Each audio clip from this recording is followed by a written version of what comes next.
Turn that down a little bit. But we are live. Let's get it. My goodness. Well, we got a fresh episode of Bruises coming on to Sleepless Radio, episode 253. Long time no see. It is your host, the Creme de la Creme, the one that they do in fact call him, Mr. El Tucurtente, the Ultimate Sensei, a.k.a. I just did this 4 hours ago, so we're going to do it again next week, Lord willing. But we got the good brother Danathan Daily, Mr. El Presidente, the best newscaster ever, pulling up a chair with us and joining us on Bumps and Bruises, filling in for the great Scotty Two-Stone. Thank you, Danathan Daily. Of course, so.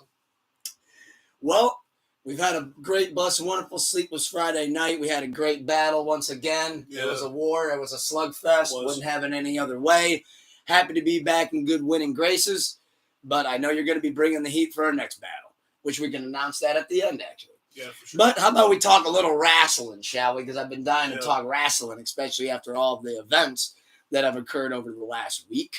I will say that I'll go first here, but from what I watched some of the Great American Bash. I really like Jasper Troy's match. That stood out to me. Okay. And I really like the Ethan Page match as Okay. well. Because I like all ego Ethan Page. Okay. For All In, again, I came in at the three-way tag match, and I'll be honest with you, do not remember those names of those people in that match. However, I'm a big Hurt Syndicate fan, and I was glad that they retained.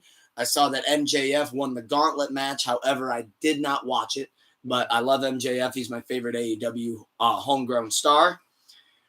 I really loved the Tony Storm versus Mercedes Moné match. I thought that was probably the best AEW televised match all year. Mm-hmm. Along with Anarchy in the Arena, besides them spamming Drowning Pool. And I really liked I don't want to say really liked, but I enjoyed the Hangman Mox battle. I thought that was pretty cool. Okay. And, of course, Okada Omega. But, I mean, that's a given. I mean, you knew that was going to be a good match the moment it was booked. Right. But I really, as you guys know, last week I watched all of Saturday night's main event. And I watched all of Evolution. But before we talk about and recap and rank those matches from those PLEs, what wrestling did you watch out of last weekend? Man, I only watched 2 shows. I got to see Foley with Saturday night's main event and Evolution.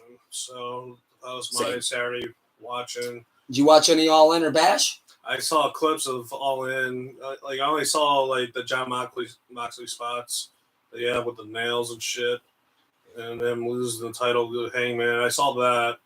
I saw that Dustin Rhodes won the TNT title. Yeah, that came with some controversy and backlash. Did it?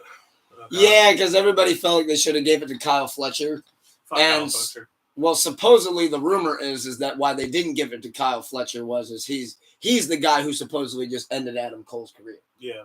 Because the last 2 head spots where Adam Cole has hit his head was a Kyle Fletcher botch. Jesus. So, makes you wonder how ready that kid is. He had good matches with Ospreay from what I've seen, but a bunch of no-sell bullshit I'm not a fan of. So. Oh, you don't like the no-sells? It's gotta let it breathe a little, just a little bit at the very least. Like we sell the fucking moves.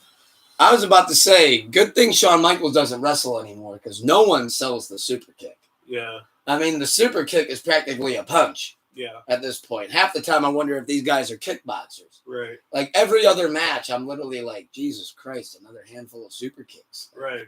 Does anybody know anything else? Like, everyone wants to do a super kick. Everyone wants to do a spear.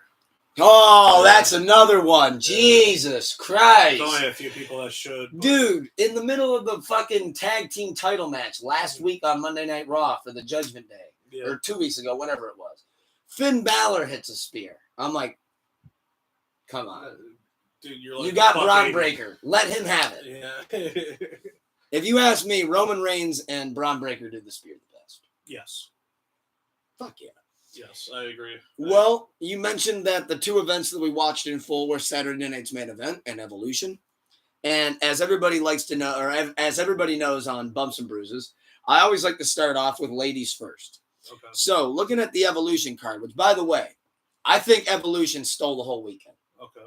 I think Evolution stole the show. I think it was by far better than Saturday night's main event. It was way better than All In and The Bash. In fact, I would say it's better than all 3 shows combined. You can combine all 3 of those cards, and I think those 7 matches on Evolution exceeded all of them. That's how great I felt about Evolution. Like, if you ask me, it goes WrestleMania, Evolution, and even that was like kind of a nip-tuck battle when I look back at the cards. Right. And Evolution only had 1 night. Right. Imagine if the ladies got 2 nights. I mean, this shit would have went through the roof. But, I mean, with what they had to do with 1 night, I think, though, that they far exceeded anybody's expectations. Then again, though, when you look at that talent pool and you look at that roster, I mean, you're just setting yourself up for greatness. So, what do you think of Evolution as a whole before we start ranking this card? It was a great show. Solid card throughout. I enjoyed every match. I'll say, like, Sol Ruka, like, first time I saw her wrestle. Oh, the Soul Snatcher. Yeah. That's when she hit Charlotte with it? Yeah. She came off the rope.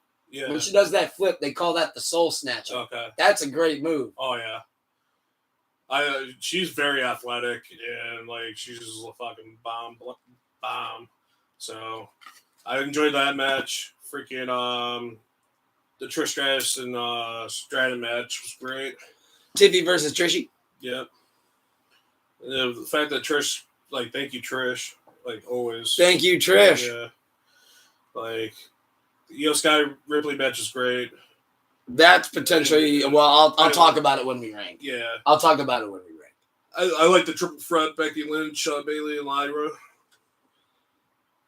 I thought that was a great match. There was no misses on the card. Yeah, like the ending, I thought it was a great ending to the show. The Cargill Naomi match was all right. I loved it. I thought it was good. Yeah, I thought it was good. Well, let's, we're talking about how great of a card it was. What to you was the worst match of Evolution? Even though I think all matches were incredible, what match would you say, if we're ranking this, because we always start with the worst to the best, even though in this case it was all hits, no skips. Yada, I mean. But that's all gas, no brakes. But for Evolution, though, what would you say was your least favorite match then? Let's word it like that, because nothing was worse. It was a great card all the way across. I enjoyed every match. But the JC Jane, Jordan Grace match was all right. Like, yeah, I agree with you. I would say that was my least favorite. She had what's her face turn on her. Blake Monroe, a.k.a. the name that should never be spoken of again, Mariah May. Yeah. Yeah, it was a good match. So I like the fact that and I like Jason. It's just pushing storyline. It is with Blake Monroe and what she's going to do in her run. When they needed to turn her heel. Yeah. She's a natural heel. Yeah. So I think that just set up for something bigger. Want my next one, or you're doing your worst? Yeah, because we agree. Okay. So you can go second. Okay. My second worst, I would say the Battle Royal. I agree. Okay, I agree with you. I Actually, expected Nikki Bella to win, to be honest. So did I. But I also said, though, if it wasn't her, it was going to be Stephanie. Stephanie Valkyrie, yeah. Yeah. Which I'm or as Nikki Bella would say, Stephanie Vecque. Okay. Because she botched the name. I want to see what they do with Stephanie Valkyrie. But yeah, I would say that would be second worst. Yeah. Well, again, I hate saying worst because it was such a good fucking it was card. a good card. All right, I'll go third then because Okay. we've been agreeing this whole time. Tag match. I would say the Fatal four-way tag. Yeah, I would say the tag match. But again, I liked Sol Ruka in that match. Alexa and Charlotte. Alexa got a crazy pop. I'm a huge Roxanne Perez fan, so you like the Roxy? I like Roxy's box. You want the Roxy's box? McDonald's, come on now, debut the meal. So fourth match, what you got? I'll put you back up to the plate. Put me back up to the plate. This is where I'll go. The no holds bar match: Jade Cargill and Naomi. All right. Hopefully, we don't end up agreeing this whole time, but I'm not gonna lie. I agree with you. Okay. I would put that one fourth as well.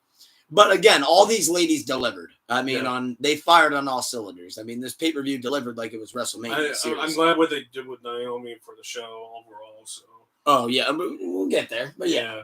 Yeah. Proceed with caution is my favorite gimmick that Naomi's ever had. I want to see how. Don't get me she wrong. does I as a felt the heel. glow, but I like proceeding with caution. It's given her more character because she's been a babyface her whole career. So. And she's such a good heel. Yeah. And like the bitch of it is that like she got a babyface pop on Raw. Yeah. But at the same time, she's such a good heel. Yeah. And like, you know me, I've reacted like that way to heels my whole life. I mean, I didn't even care when Austin turned heel. I was like, I'm drinking beers regardless. But he could be heel, face, I don't care. But for our next match then, let's see if we're going to differ on something. 5th, I'm going to go triple threat. I would say the triple threat would be next, yeah. Wow, okay. Yeah. Interesting. Yeah, because I don't get me wrong, I love that match. Bayley's my favorite female wrestler of all time. But those next 2 matches that we're about to talk about just felt like once in a lifetimes, if that makes sense. Yeah. Even though Io and Rhea faced each other 7 times or whatever. But on to your next match then. Let's see if we differ or if we're going to be samesies. What you got? I say next, I would say the Tiffany Stratton's Trish for me. So Then we agree. Okay. I can't lie. Okay. This is the first time in Bumps and Bruises history that on a ranking we agree. I thought Trishie versus Tiffy was great, and there's a rumor that was actually Trish's last match. Okay. And here's why. So somebody with a great fucking camera caught a great angle of this. That right before Trish went for the bulldog or did the Trish kick and the bulldog. Yeah. When she's in the turnbuckle and Tiffy's coming up to her, you actually see her mouth the word. She goes, "One last one, girl." Yeah. And everybody knows in wrestling, Stone Cold started that in 2003. Okay. If you're in the middle of the ring and you do that moment where you go, "One last one," that means this is it. And granted, Stone Cold had a last match, but the way Trish looked around the ring, though, and kind of looked around the crowd, I think that was it. I think that was... If that was her send-off, it was a great match. And I think she did it Stone Cold style, which was cool. Like, hey, I'm not going to let it be known until we're out there. And in the moment, I'm going to let everybody know you got the last one. That's why I love Wade Barrett and bringing up the thank you, Trish. I'm like, even that, like, when she, like, came back for a feud, like, man, she was a good heel for that, too. The whole thank you, Trish, I thought that was fucking awesome. I'm going to say a hot take. I think Trish Stratus is the female version of The Rock. She can go out there at any given moment, any crowd. It don't matter if you're in Iowa, Canada, Germany, Sweden, no matter where you're at. Trish Stratus can go out there, read the crowd, and go, all right, what am I tonight? You guys want to cheer for me or you guys want to boo me? Because I can do both. Yeah. Just let me know. All right, y'all want to boo me? Cool. Y'all want to cheer? We can do that too. Like, she's good at both. Shout out Trish. Thank you, Trish. Yeah, she was one of my favorite fucking female wrestlers growing up for sure. Well, I thought she was best at the time. And then I have to say a statement on this last match. Because we both agree that Rhea Ripley, my good brother OS, my Metal Gear brother. Even though I'm not the Metal Gear guy, he's my Metal Gear brother. Right on. But we're talking a little wrestling, your favorite. But talk about the best match, though, of Evolution. Because we agreed the whole way. Okay. I think that Io Sky and Rhea Ripley at Evolution, and I'm going to say it right now, was the best match so far of 2025.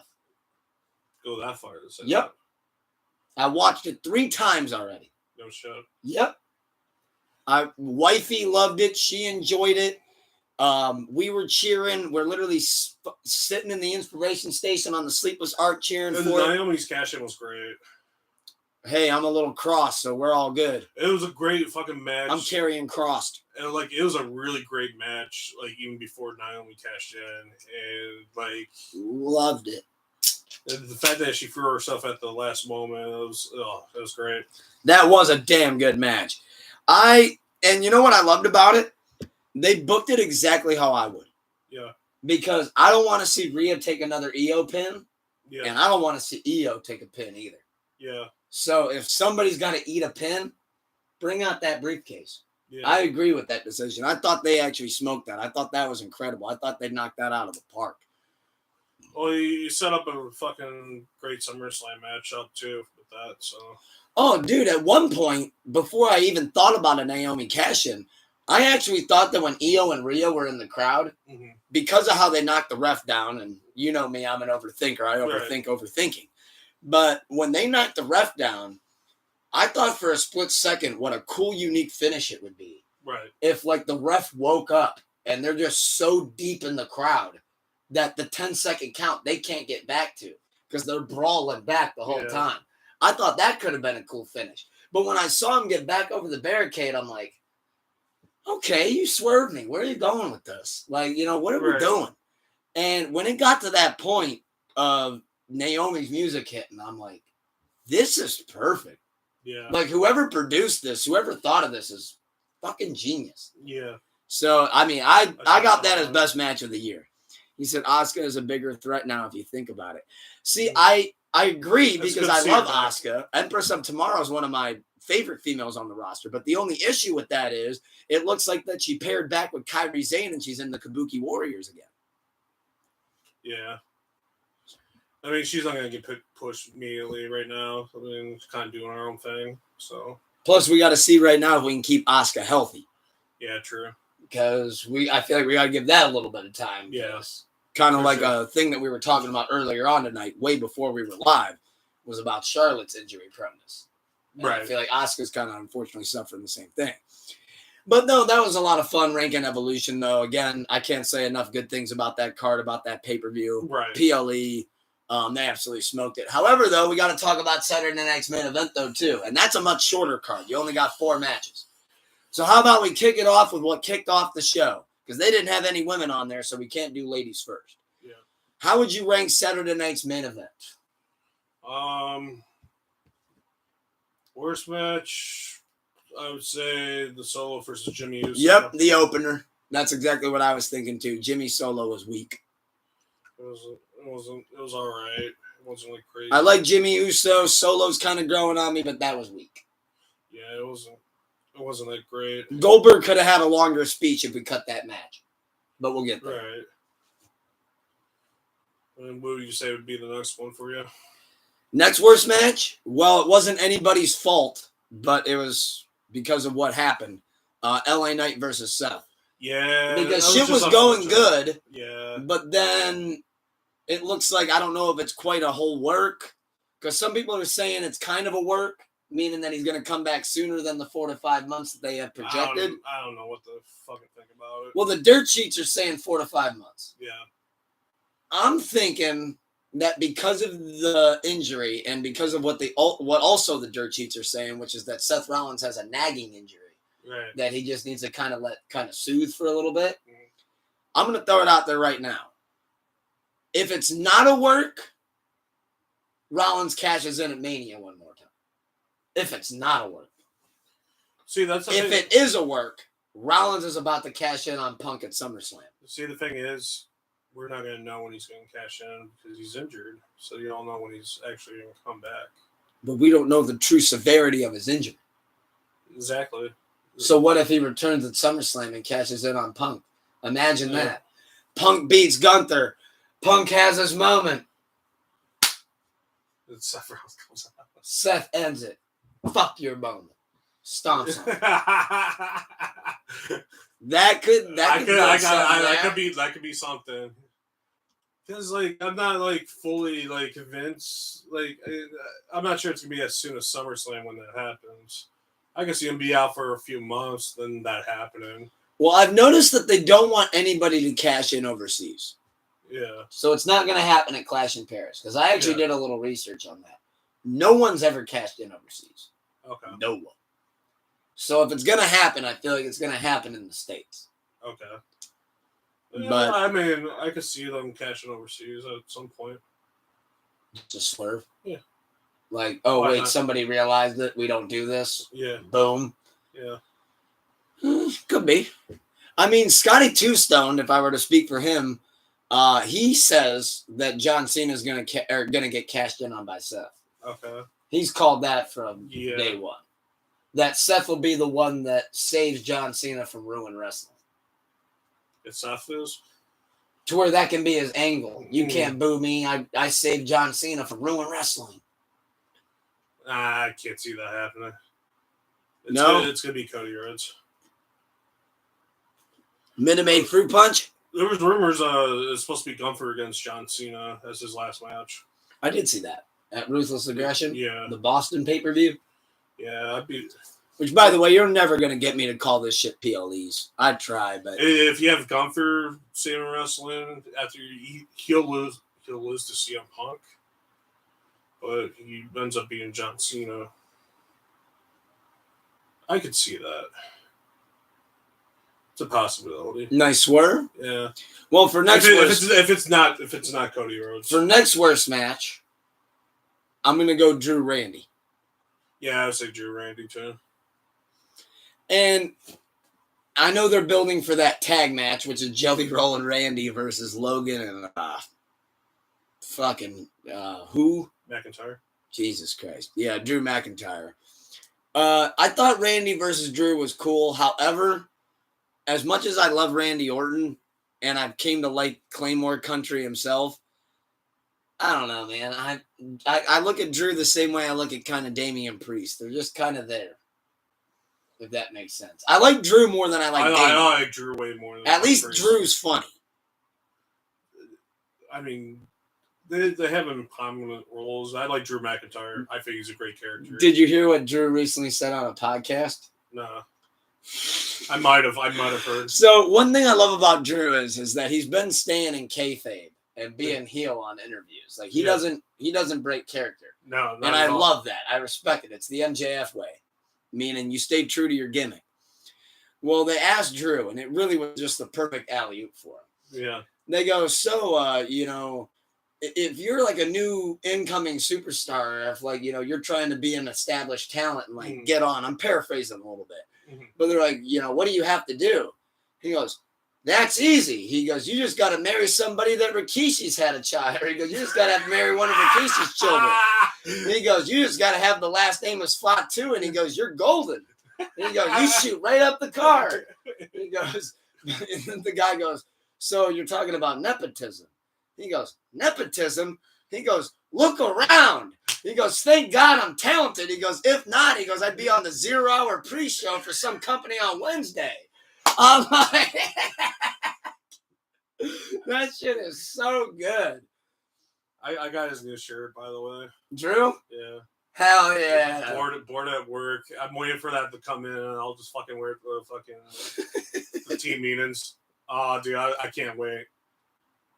Tiffany's a wrestling head, so she'll get a laugh out of it. I'm like, all right, Drew was talking about I'm spilling beer first time tonight. But Drew, that's how you know I'm laughing. But Drew was talking about in that interview. Yeah. Same thing. It was like probably 20 minutes before though. And he's like, so what's like the the locker room dynamic like? Who are your go-to boys? Right. He goes, I don't got anybody. He goes, everybody else just plays video games and they want to stand over here and they want to shoot their OnlyFans or whatever. He goes, call me old fashioned. He goes, I like to go out and drink. Right. I'm like, God dang, if I don't like Drew McIntyre a little bit. But no, I thought though that was definitely the third worst match of the night, even though I thought it was pretty solid. But again, the women smoked him. Mm-hmm. But now we got to have some fun. Now we can talk about it. Goldberg versus the Ring General. Okay. Gunther. Yeah. Goldie versus Gunther. So I thought that was the best match of the night. First off, I thought that was a great send-off for Goldberg. I enjoyed the match. I thought that was probably his best performance since maybe his match with Bobby Lashley. And before that, I couldn't even tell you when, because that match went over 14 minutes. I thought it was really solid. I love the entrance. I love how they brought back the WCW head of security to knock on the door. Yeah. I thought it was cool him bringing out 12-gauge Goldberg, his son. I thought the whole thing was cool. You had DDP out there for his speech, but his speech got cut short. And he didn't like that. Bret Hart pulled the plug. Bret Hart. Bret Hart said, fuck you. You ended my career 25 years ago. I'm going to end yours tonight, bitch. Cut that promo and dead. No, you're not on No, air. you went over, man. Take that, Bill. Oh, you probably got a laugh out of that shit, man. Oh my God, he was at home on the floor. He was Yeah. laughing so hard when he saw that trademark fuck symbol you, Bill come up. Goldberg. Fuck your speech. Right in the middle of it. Barely got to even thank your wife and kid before he went off air. Fuck yeah. It's like it's on a fucking like streaming service. Like, why aren't they like running this over? Like, well, if you ask Goldberg, they wouldn't have done that to Taker. They wouldn't have done that to Cena. He is right. He is right. I agree with him with that statement. They would have never done that to Cena, and they wouldn't do the Undertaker. Look at what they're doing for Cena.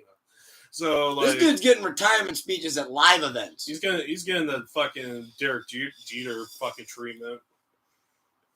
He's getting the Dwayne Wade one last tour. The Kobe Bryant farewell tour. Freaking he's gonna throw it out there. D Wade started that. D Wade started that. I thought Derek Jeter was the first one to do the farewell tour. Yes, that is true. But in basketball, D Wade did it, and then Kobe did it.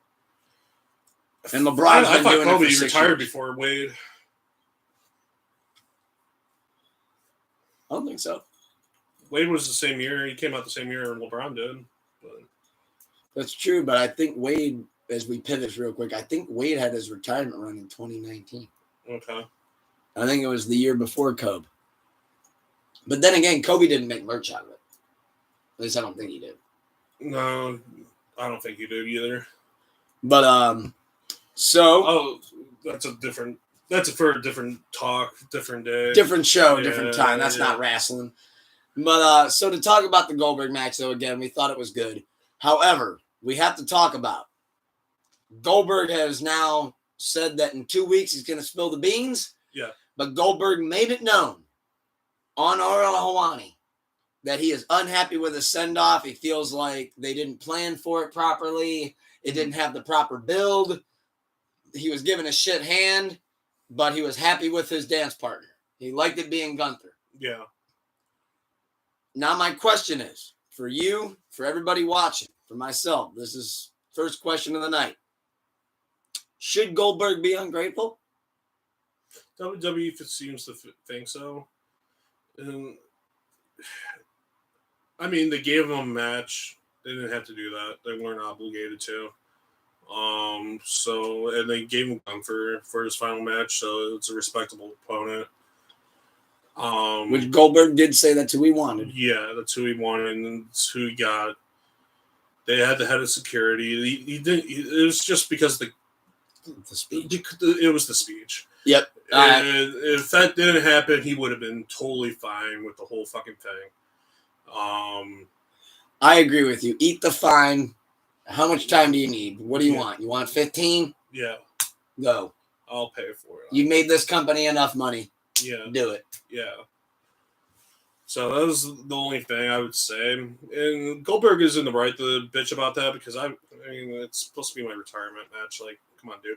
You guys knew that going. I'm in my hometown, man. My family's in the ring. Yeah. My family and friends are in the ring. It's my hometown and everything. It's my send-off. Like, that's why, you know what? I need to throw out a point just to counter us that I saw on the internet that gained a lot of traction, just to try to give us something to counter.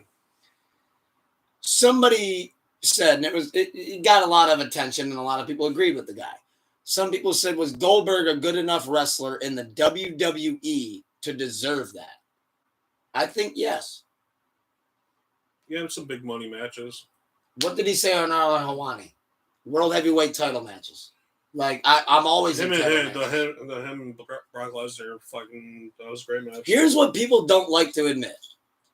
And this is where I'm going to play devil's advocate. And I don't even really have to play devil's advocate because I've always fucked with Goldberg. Guess what? If you don't like Goldberg being a big star, too bad. Because he's a gigantic attraction.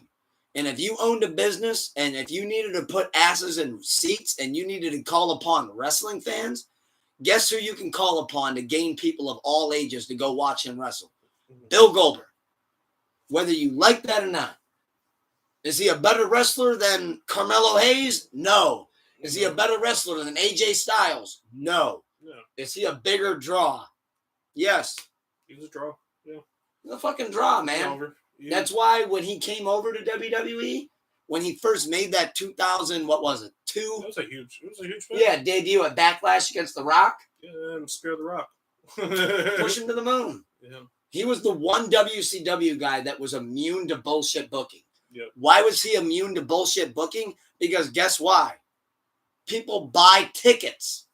Goldberg's on the card. They want to watch him wrestle. Even if it's just for a couple of minutes, they want to watch him wrestle. They'd want to wrestle even if he was in shitty WCW booking. Because the haters want to have something that they can hate on him for. And the Goldberg fans such as me love to watch that every single time. Give me a squash. I don't care. I'm all right with Bill Goldberg. I didn't think he was anything special. Like, I get the whole, like, he's a fuck in WCW. Yeah, he was supposed to be a fuck unstoppable. I get that, but like, and have me comparing to Brock Lesnar. I'm taking Brock Lesnar every day of the week. Well, Brock Lesnar was the far better wrestler. Yeah, I mean, 100%. Goldberg, if he even thought about having a match like Brock had at WrestleMania 19, yeah, get the fuck out of here. That's not gonna happen. Yeah, exactly. Look, Goldberg gassed in all these matches. Yeah, gassed. He gets gassed. That's why Triple H didn't work well with him. And... Well, I think that in 2 weeks when Goldberg, whatever this is, an NDA or the check clears or whatever, right? I think Goldberg's going to talk about his relationship with Triple H because everybody knows it's not good. No, it's never been good. I mean, in Goldberg's documentary, never been good. He mentioned that. They've always just tolerated each other, and Triple H is like, well, it's good for business. So. Well, Goldberg said in his documentary, he said that the finish at SummerSlam was him going over in 2003 in that chamber match. Mm-hmm. He said it wasn't until I'm getting ready for the match that Vince walked into my locker room, and he goes, I knew what it was. And he goes, Vince walked in and he said, hey, change of plans. He goes, you're going to go over at Unforgiven, but Triple H goes over tonight. Yeah. And Goldberg said, he goes, the moment I ruined the relationship with Vince was because I said, he goes, was this a your call? Or he goes, was this your son-in-law? And Vince said, he's going over tonight. And the way Goldberg worded that was like, okay, your son-in-law put that in your ear. Got it. Like, you can't admit to me that this was a you call? Then all right, bet. I know who did this. Yeah. And I agree with him. To go back to the point, 30 seconds, 28 to be exact, bullshit. That's bullshit. I think he deserved that time in his hometown. So Goldberg, you know what? You're in the right. Bret Hart has legitimate reasons to be pissed off at you and hate you for eternity. So I do agree. I'm glad that you kept Scotty Two Stone here in spirit because I bigged up Goldberg too much. Yeah. And I could picture Scotty Two Stone going, are you fucking kidding me? Because he's a Bret Hart guy. That's why I thought that meme was funny when it said girls with a time machine. Oh, hey, mom. And it's like mom in 20s. And it says guys with a time machine. Bret, duck!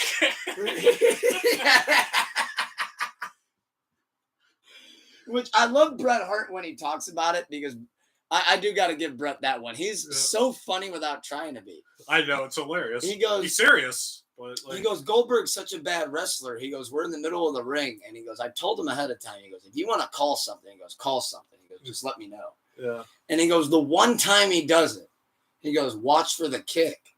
And Bret goes, all right. He goes, I come off the rope. I'm waiting for it. Okay, clothesline. He's like, okay. I get up. I'm waiting. All right, body slam. He's like, all right, so no kick. We've abandoned the kick. He goes, so I get up. I come off the rope. I'm expecting the fucking spear. He goes, and he fucking kicks me. He goes, what the fuck? He goes, you told me this 5 spots ago. Like, what the fuck are you doing? Don't tell me watch for the kick. Damn. That's how. Damn it, Goldberg.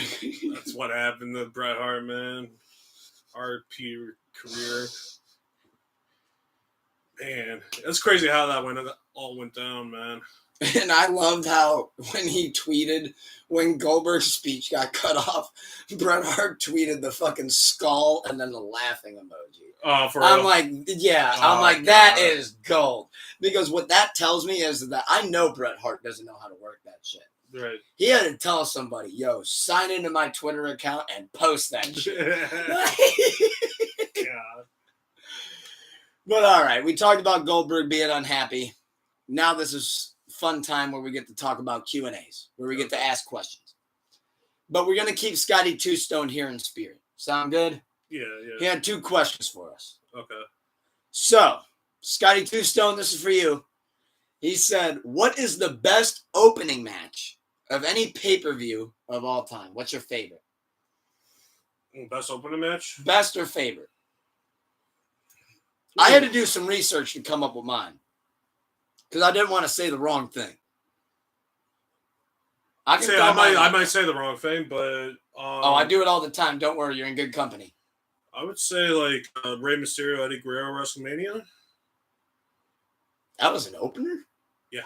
At Mania? They were tag team champions. Oh, against... Each other. Oh. Rey Mysterio against Eddie Guerrero. They were tag team champions at the time they went one-on-one. WrestleMania 24, I believe. Oh, shit! I want to say. Yeah. That sounds about right. That was when Eddie would have been winding down. Yeah. It was before the I'm Your Poppy, the Dominic storyline. All right. That's what started the rivalry. I want to say Ray came out with the blue mask. I can't remember. Okay, because I feel like I can't remember just that much. popped that. If you're going to say that, then I'll say mine. Rey Mysterio. So, wow, we both have Ray. Rey Mysterio versus Kurt Angle, SummerSlam 2002. Which, that sounds fucking amazing. So. Ray had just debuted, like a couple months earlier. Mm-hmm. They actually asked Kurt. So, Kurt ended up talking about it as they recapped their match. I can end up showing you. It's on WWE Home. And as they were recapping the match, he goes, do you remember how this match came about to Ray? Mm-hmm. And Kurt literally said, he goes, Vince came to him and was like, hey, man, going into SummerSlam, I got nothing. And this was in like May. Okay. He's like, you want to work a program with somebody? Like there's somebody you got your eyes on? Mm-hmm. And Kurt goes, well, I've never worked with any Lucha Libre talent. He goes, give me Ray. Okay. And he said that we got in the ring for like a couple minutes. And he goes, we just kind of just tried exchanging. Yeah. And he said him and Ray both looked at each other and were like, we're good. Yeah. And he goes, we can do that? Yep. Go out there. And that opening to SummerSlam, why I love it so much is a lot of people are going to go, really? Because it's only 13 minutes. Let me specify. Kurt Angle and Ray both said they went into that match saying that we only got 13 minutes. Mm-hmm. Kurt said to Ray, we're going to jam-pack this shit. Hell yeah. If we're no selling, we're no selling. Mm-hmm.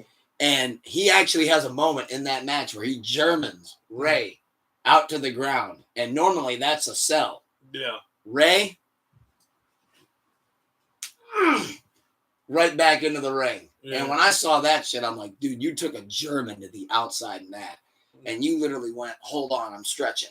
All right, let me go. Like, holy shit. That to me, when I went back and actually did the research, Kurt Angle versus Ray, I actually remember watching that shit through the eyes. Like, that was fucking insane. Hell yeah. If you ask me, that was better than Brock versus The Rock. And that happened that same night. Yeah, that was the main event. Yeah. Okay. And I thought the opener stole the show. So that goes to show what I think of Kurt Angle and Rey Mysterio. Okay. I know Scott's not here, so he can't yell at me, but shout out the LWO.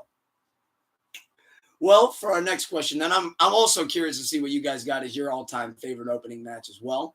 But for the next question that Scotty Two Stone had for us, who is the greatest wrestler of all time in your book that never won the world title for their respective company? I would say Roddy Piper is the first name that comes to my mind. Roddy Piper never won the world title? Correct. Really? Yeah, he's never been a world champion. No kidding. Him and Jake the Snake Roberts, those are probably the two I would have. Jake the Snake never won it either? No. Neither one was ever WWE champion. See, Jake doesn't catch me off guard as much as Rowdy never won it. I never knew that. He was Intercontinental. You blindsided me. I never knew that Rowdy never won that. Wow, you had One two of the great best answers there. Yeah, this is like one of the best promo guys. Both of them great promo guys. Like, they just never had the world title. Well, you gave such a great answer. I'm going to have to give a controversial answer, but I'm going to give a current and I'm going to give an all-time. Okay. Current, I think that there needs to be a world title on LA Knight. Why there isn't, I'm confused. I get it. You got a lot of people in the mix. Yes, he's still over. He still sells merch and he still puts asses in seats. But at the end of the day, I do not understand why LA Knight does not have a world title. That's currently, though. All time, never put the world title on him for their respective company. Well, I got mine. Popped right in my head. I always go with first thought. Why in WWE did John Morrison, a.k.a. Johnny Nitro, never have a world title run? Because I always loved John Morrison. I loved the entrance. I loved the gimmick. Yep. I loved the moveset. I loved his style. Yep. Everything top to bottom, I thought he checked out all boxes. But for some reason, they couldn't put the big one on him, and they never gave him a big program. The only thing that they gave him was the ECW sci-fi title. The sci-fi title. I call it the sci-fi title. That wasn't really ECW. No. That was something else. It was. It was hilarious, though. That was the sci-fi title. When Vince McMahon went do-rag, that's prime cinema. Like, called Sabu a terrorist. He's not even Islamic.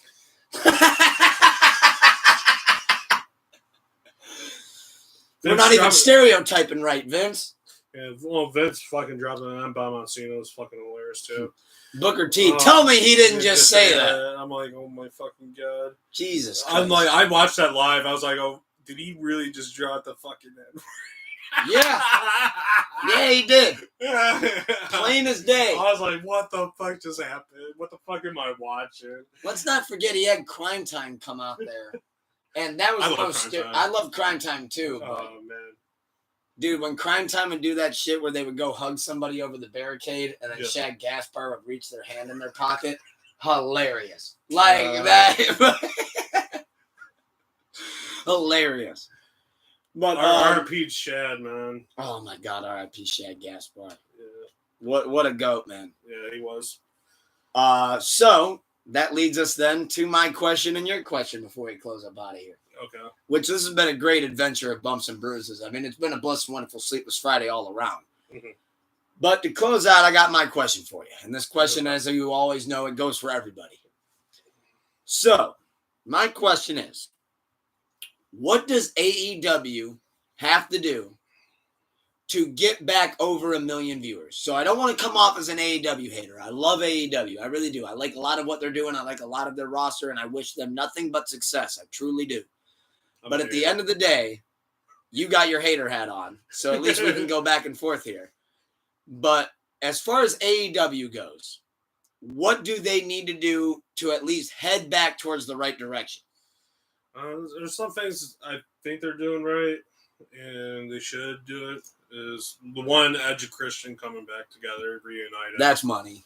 I think that's good. You're talking about the Hardys retiring, which that'd be kind of cool. Just having one more match between them two, if possible.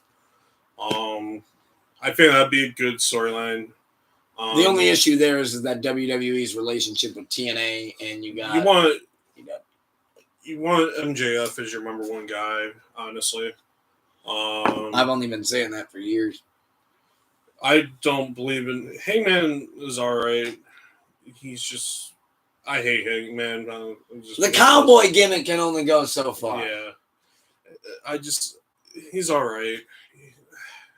Not to say I enjoyed Hangman matches in the past, so I just hate the shit that happened between him and CM Punk, so I just can't overlook that. So I don't care for him. And as a CM Punk guy, yeah, I am a firm believer in if I'm going to go out to that ring with you, let me know what we're doing ahead of time. Yeah. And if you change that on the fly, then I agree with CM Punk. You went into business for yourself because you just stumped me.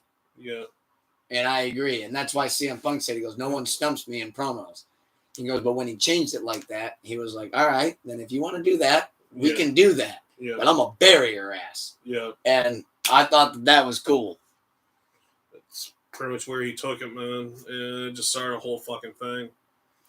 Yeah, and it is what it is. I mean, there's always two sides to the story, and like CM Punk's no angel, and he'll be the first one to tell you that. No. I'll also second that as a CM Punk fan. He's no angel.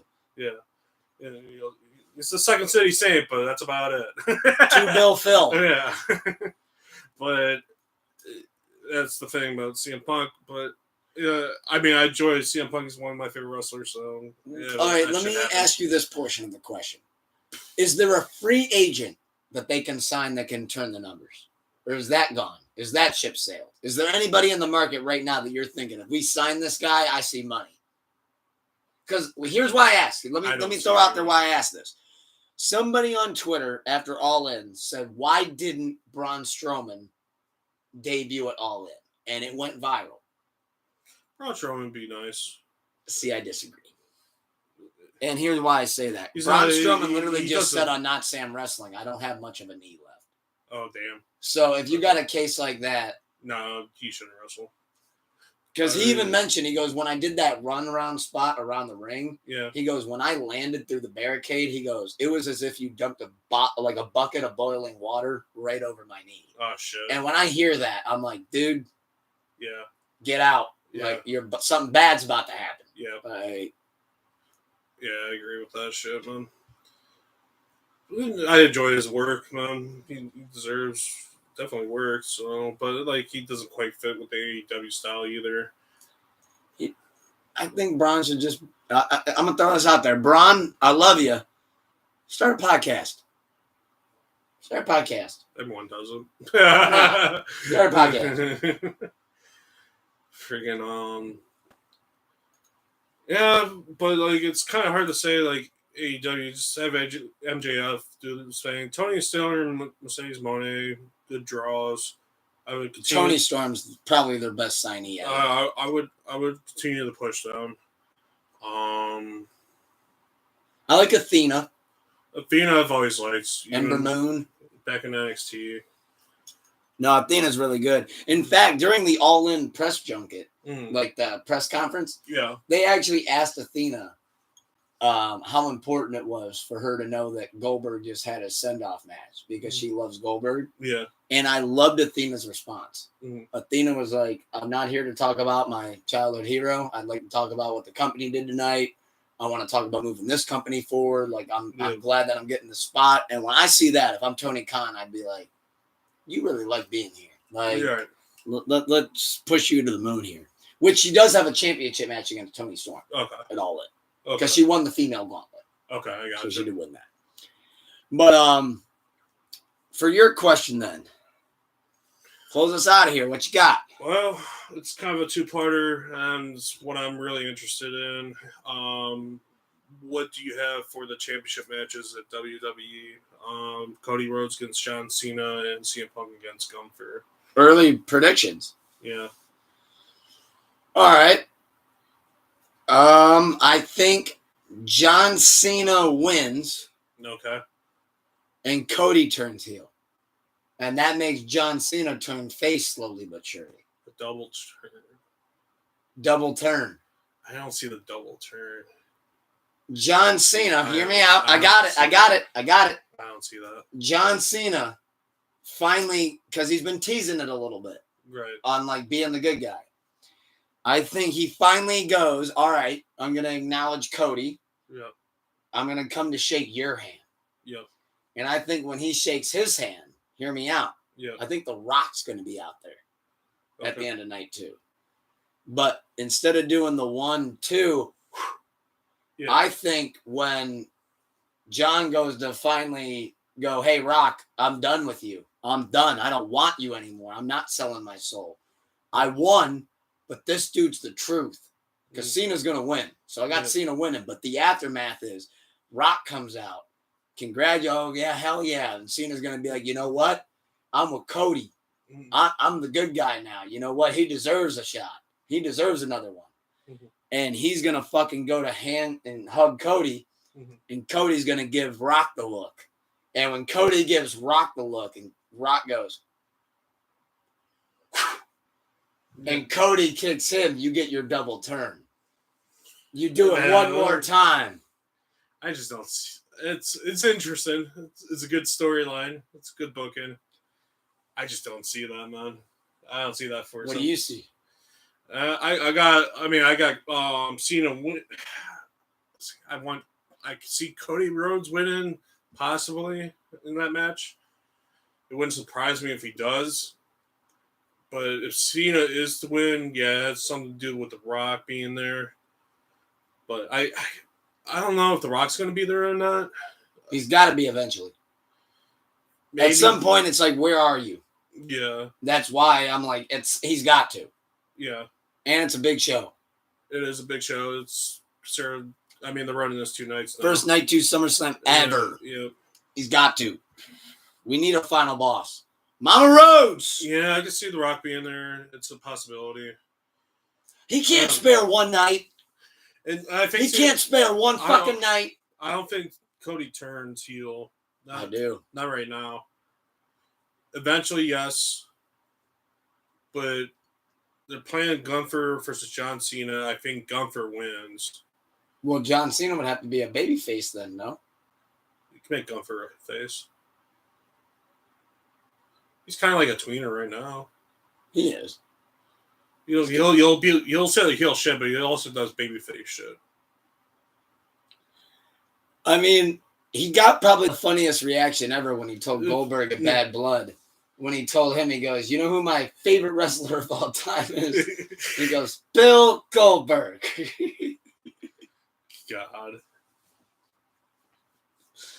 And the kind of the build for that match, yeah, I kind of agree with like Bill. It could have been better, but Bill had nothing to do. He could have hyped that match up while he was like sitting around. But it's funny you say that because that's what Stevie Richards said. Yeah. Yeah, I did watch Stevie Richards. He goes, if they're not building it, he goes, then why don't you go out on interviews, build it up, build the heat. Fuck Gunther. Fuck him. Asshole. Like, like they could have.